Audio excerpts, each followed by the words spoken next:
Hey, this is Ellie. Welcome to this weekly session of TalkishMe. I'll be sharing with you some very quick tips on pronunciation, and I'm talking about the natural pronunciation that you hear every day in our daily English conversations. So it's all about sounding less like the Google Translate lady, less like Siri, less like a robot in general, and I want you to be able to sound more like the natural local, fast and slow. Let's get started. So the first examples here, we've got P and PH, P and F. So P can be either silenced or pronounced. We've got patience, a pronounced P, psychologist, a silent P, progress, again, a pronounced P, and pneumonia. Once again, we've got a silent P here. PH examples, physical, telephone, phobia, photographs. Let's put some of these words into a context. So Patricia has treated many patients who were diagnosed with pneumonia. She has been embraced by many of her patients for her ability to send out timely progress reports. And physical activities in the public have been increasingly restricted ever since the outbreak of COVID-19. People have been staying home, talking to each other mostly via telephone and sharing photographs around. So I do want to point out something here. Notice how the stress of the syllable can be placed differently depending on whether the word is a noun or a verb. So you can make progress, you can make some progress, you can make a lot of progress. Or you can progress in your career, in your learning, etc. And similarly, we have photography, which is a noun, or photograph as a verb.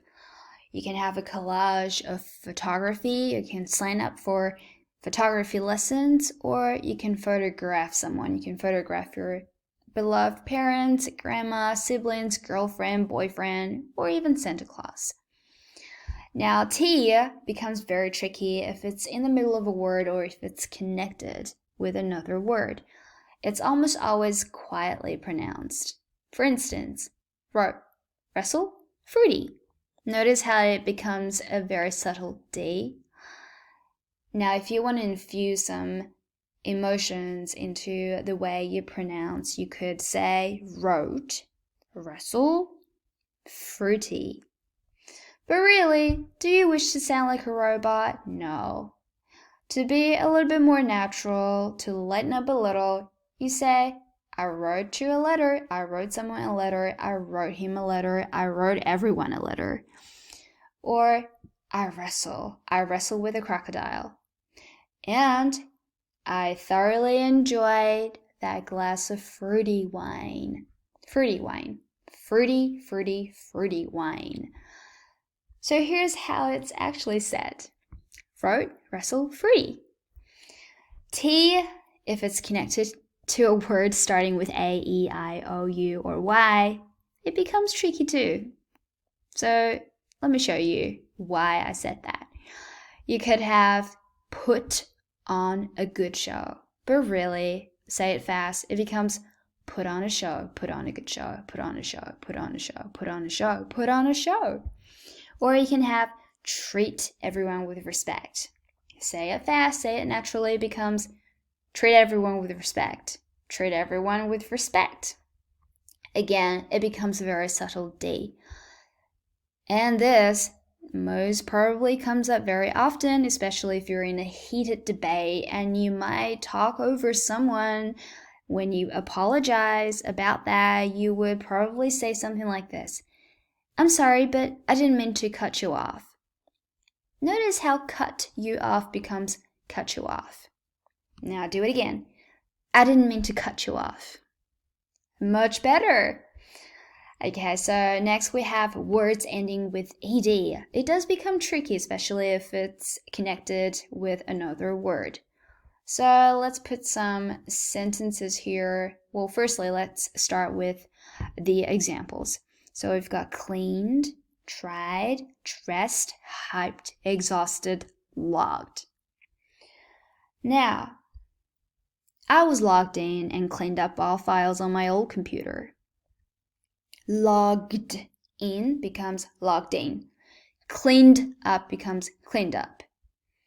You're gonna immediately sound a lot better. You sound a lot more natural if you can follow the phonetics I have spelled out for you. Try this again. I was logged in and cleaned up all files on my old computer.